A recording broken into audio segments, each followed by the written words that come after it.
Karabakh has welcomed international travelers from 8 countries through a visit organized by the Extreme Travelers International Congress. They explored Ağdam, Xankəndi, Laçın, Şuşa and Füzuli, witnessing reconstruction, recovery and the ongoing demining efforts. As A News, we were on the ground capturing their impressions and perspectives on this evolving landscape. Here's what they had to say.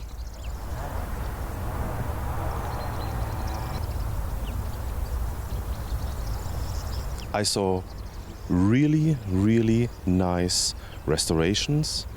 It was great to walk through the city, see all the progress, and when I remember we were here 3-4 years ago, the progress between these, let's say, couple of years is just amazing. So everything changed to the positive.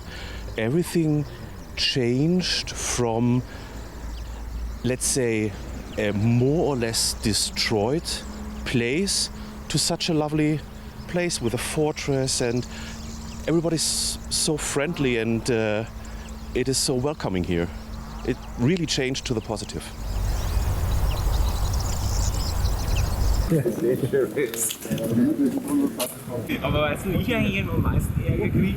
This is the nice and the important thing with Shusha. So it is that hotspot, that nice point it ever was, and I'm pretty sure that it will play a significant role in the near and, of course, in the mid and long-term future. The velocity, the speed of rebuilding the region, not only from a infrastructure point of view, but that's a big thing to get access to the region. Also for, let's say, political stability. I did not really saw that in most of the other post-war conflict zones, because there's always people involved. Sometimes they are not really happy with the situation, but I really don't see that situation here. So that's why we are coming again and again to just enjoy the region and the people here and the culture.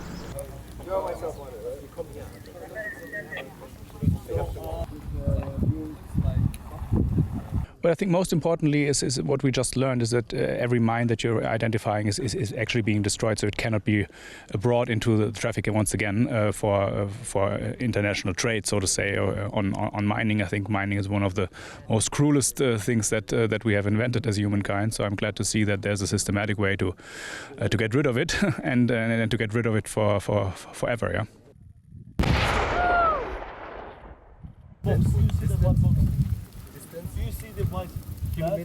It has changed my view in a way that how important it is to actually create safety for people, to create a perspective for a region, for a country, and to have a clear plan on how to reconstruct and make an area that used to be very livable again.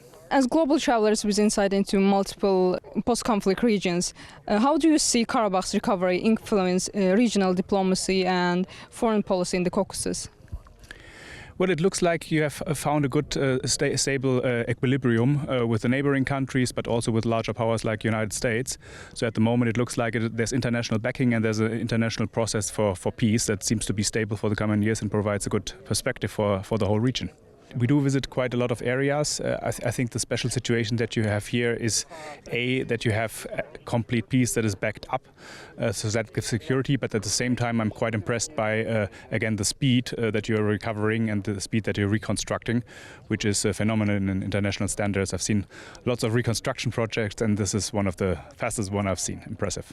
Longer vision, or this clear plan to develop the region, to have a clear political plan for the region, also for the population, to bring people back, but also for the political stability in the region.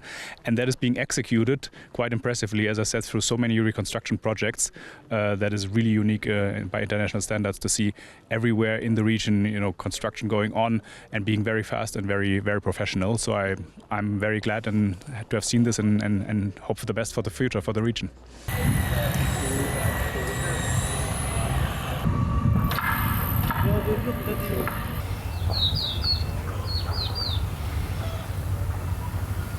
I think Karabakh is a special region, I mean, because the history of the Soviet Union, how they divided, I mean, technically this region here, and so there was a very strong ethnical dispute here, what we could see. But what we can see here, how it stands out, is technically the development, how the state takes care of the development of Karabakh region, and that is very impressive.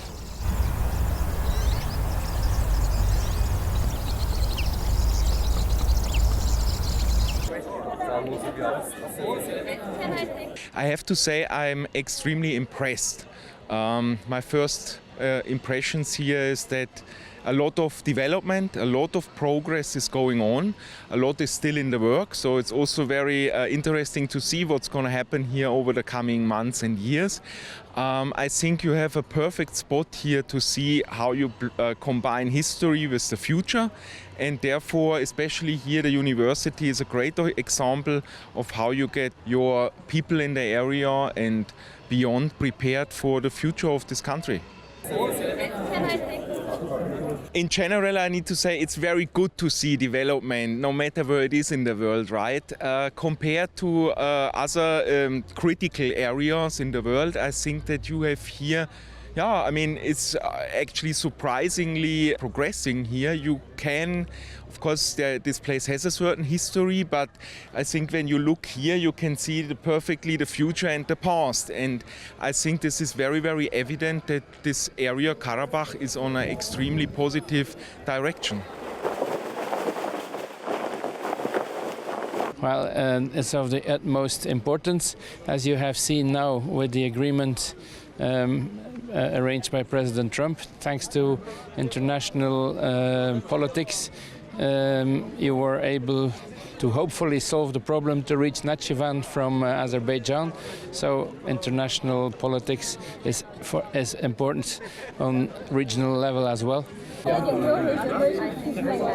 For 30 years it has been cut off from the country, so you had to speed up the development and do what you did in Azerbaijan in 20 years, you did it in 3 years, or you will do it in maximum 5 years over here. So it's an incredible different situation, which was handled with an incredible dynamism.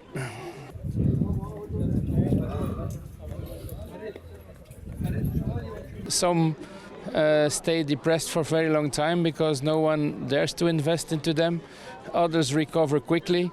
We have seen the best example in Europe, where Germany was completely destroyed in 1945, and by 1960 it was the leading country again of Europe. In Somalia, the war is over, but the country is completely destroyed and stays completely destroyed. So there is not one recipe, but the way you're doing it here is faster than I've ever seen in my life.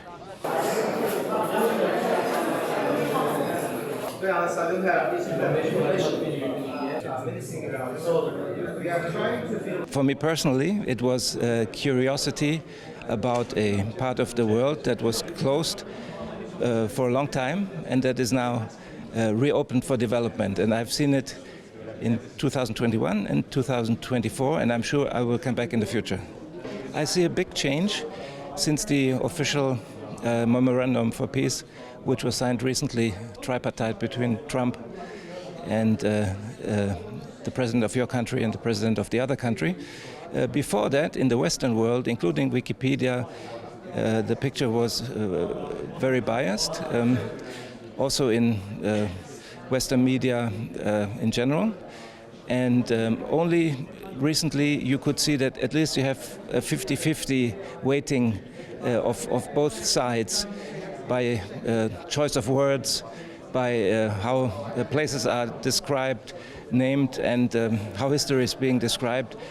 So there's still some way to go to describe to the outside world, to the Western world, what is the real story of Karabakh. I was in every contemporary war zone, including Somalia, Iraq, the Donbass, you can name them all, Libya, and Syria, and the devastation of the two former ghost towns of Agdam and Fuzuli is relatively unique in the world, that simply there was nothing there anymore.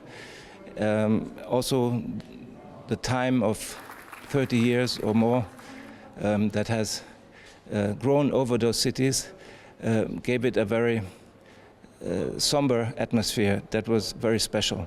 But now, luckily, things have changed, and these cities are brought back into life and become smart cities of the future.